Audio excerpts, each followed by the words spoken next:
Hi guys, this is AC Gamer back with another video on Brawl Stars 2. Now in today's video what I want to do is talk about these three particular banners right now and talk about which one is the best to go. Now honestly it's kind of an easy answer simply because this is limited, so obviously you go ahead and get this character.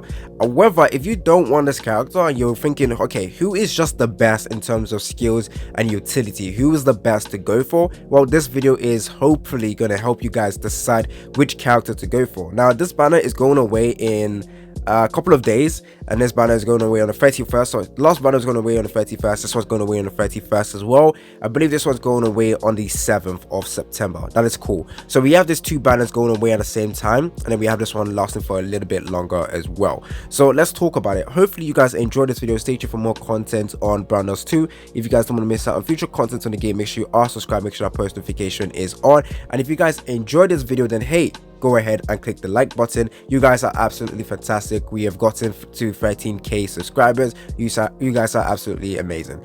Anyways, so the main answer obviously is this unit. I don't know how to say this character's name. I believe it's Scheherazade or you know what, this character over here, the limited units. I'm just going to call it the limited unit. So this unit over here is probably the best to go for simply because she's limited. She actually does have some pretty good skill as well. So let me go ahead and quickly touch up a little bit on that. So she has an SP cost of 3, which is extremely low. She actually has a decent range as well. She attacks for 5 times, each attack dealing 14 magical attack based off of 30% of magical attack, and removes the target's buff effect. Now one thing you will notice with this character is that most of her skills just removes every buff she has, which makes her actually very unique. Now if you get her to multiple copies, let me go ahead and show you what happens. So right now my Scheherazade is at level 100, and this is my current gear for her. Not the best, but this is the current stats as well. I have exclusive equipment, so it gave me an increase in magical attack and whatnot. So if I go over to the costume, which I think is what you guys are more interested in, so at plus, wait, I have this a plus? No, this is, wait a minute, why is it, wait a minute, there's one thing I want to check. Okay, why is it telling me I got this a plus 5? See, there we go, plus 4. Oh my days, I got worried for a second. So at plus 4, SP cost is 2, attack is this, and she's a damage based off 53% of the magical attack, which is very good. Now at 5 stars, this goes all the way to 60%, and don't forget she's attacking 5 times. The SP cost is quite low, and she also removes the target's buff. In general, she is going to be an absolutely amazing DPS character. Very fantastic character. And PvP as well, has the ability to remove buff effects, so any like shielding or anything like that, she can remove that. She is absolutely amazing. She looks beautiful as well, so let's go ahead and take a look at her. Yeah, she gets squirted on. Who doesn't want to do that?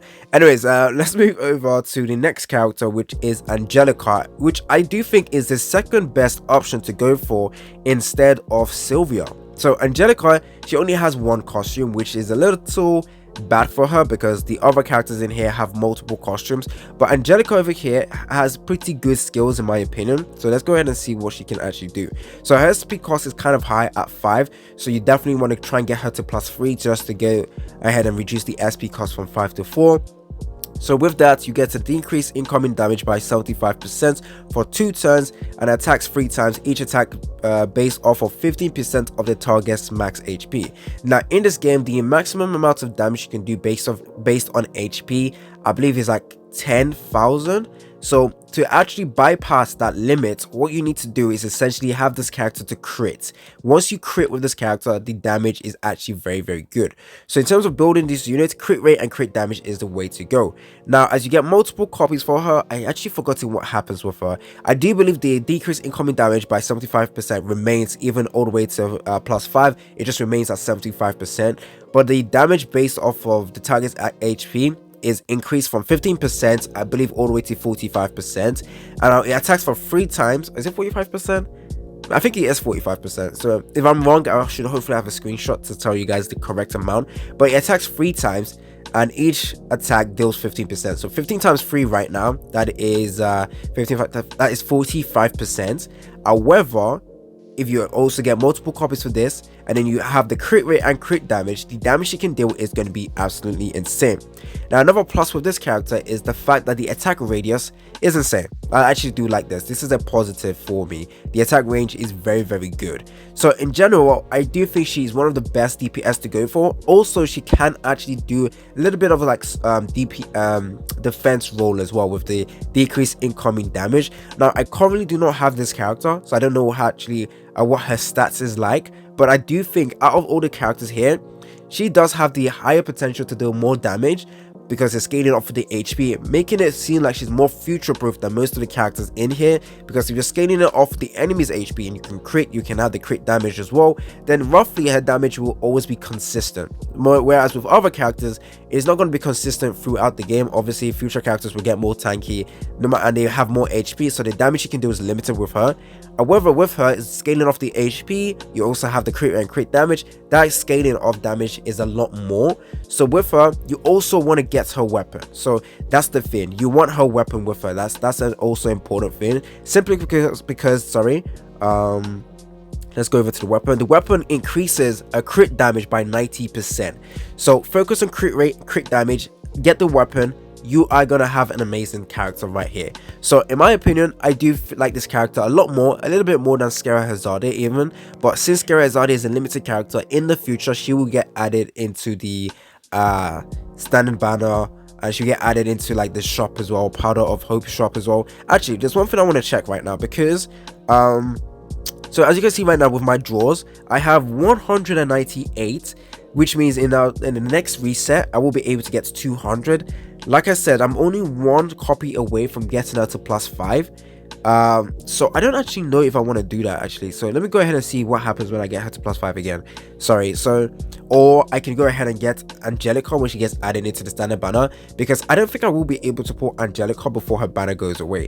So at +4 it's 53%, and then it goes all the way to 60%. Nothing else really changes. I don't think it's worth getting that extra 7% for myself once I get her to +5. So you know what, I think I'm going to leave her at +4. If I don't get any new character, if I don't get her duplicates, I'm not going to use the Powder of Hopes to get her, because I want to get Angelica. I think she might be the next character added into the Powder of Hope shop. So if you guys can't pull any of the characters but you have the Powder of Hopes, then you guys can go ahead and use it to pull or get the characters you want. So right now I have 83. Who else will be added actually? That means Sylvia might be added after the Angelica is added into the Powder of Hope shop as well. So in terms of which one is the best to go for, she is limited. If you're not going to actually, yeah, she's limited, go ahead and get her. And then the next one in my opinion will be Angelica, and then go ahead and get Angelica's weapon. Now in the case of Sylvia, she is pretty good. However, she has Energy Guard, which scales off her attack. And the attack range as well, I think is good or decent. Not as good as Angelica in my opinion. But she attacks 5 times based off 45% of attack. So essentially, her damage is going to be extremely high as well. So, and the SP cost is also only at 4. So once you get this to +3, the SP cost will go down to will go down to 3. But don't forget the cooldown time is 9 turns, so you won't be able to effectively use the skill multiple times. But trust me, the damage from the skill is extremely good. So this is at 1 copy 45. I'm pretty sure it scales even higher, and that her damage is going to be pretty good. Now alongside Sylvia, her exclusive weapon also gives her, I believe, crit. Oh no, it scales off of the magical attacks, or the attack, sorry, physical attack. So yeah, okay, so that's all I wanted to talk about in today's video. Stay tuned for more content on Brown Dogs 2. Don't forget to like and subscribe. Hopefully this video has been very helpful. Like I said, Scherazade is probably the main one to go, but then Angelica is also a close number 1. Hopefully you guys enjoyed this video. It's been your boy AC Gamer, and I'm out.